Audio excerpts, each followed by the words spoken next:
All right, back again, 22nd of December. Today's a Monday in part 2 of the daily upload. And today we're going to talk about singles. In the previous videos, we talked about sealed products, and today more so on singles and just distinguishing them, talking about the pros and cons.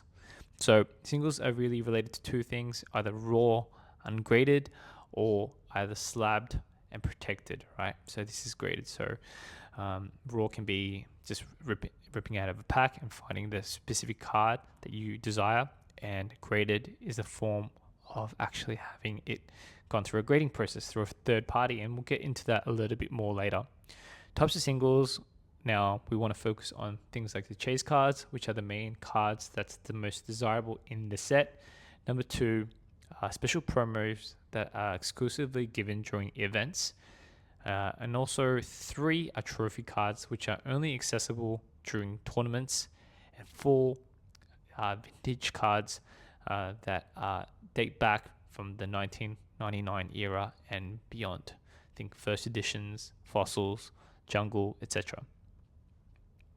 Now let's talk about the pros of the single collection.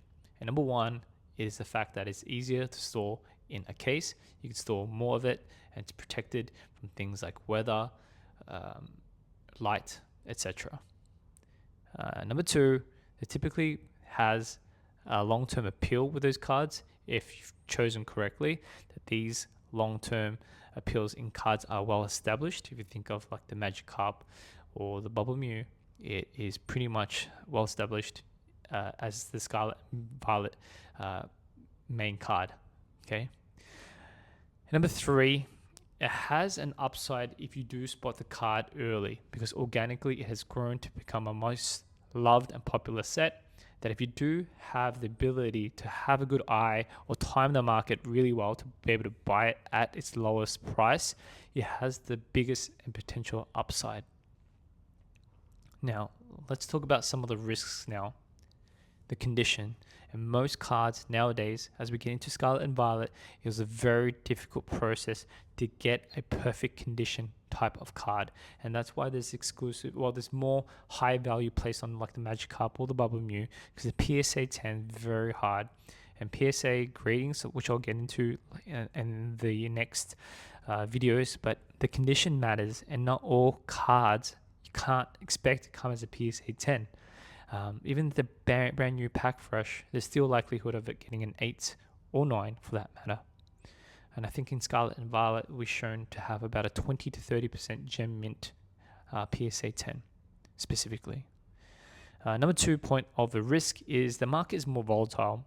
So all cards, including raw or the graded form, are not immune to market corrections. So keep that in mind. Still, if you are wanting to buy it or hold it, that they are still exposed to some sort of volatility. And number 3 is a fad, just on the contrary point to having an upside or long-term appeal, that this card could potentially still be a fad, and that people could move on to the new shiny object and move on to the new chase card or chase set, making your card that you're holding less desirable. If it's less desirable, there's more of a risk that's less liquid, or it won't perform as well in the long term. Okay, so I just wanted to keep this really short and sharp. People will move on from new design, and artists or culture can change. And so I just want to make that point finally. But that's it. I want to wrap it up at that video. Keep it nice and short at 5 minutes. The next video we're going to talk about is about more on grading and the grading process, if you are interested in taking that out. If you had some good value out of this video, I really appreciate you watching, and stay tuned for the next one.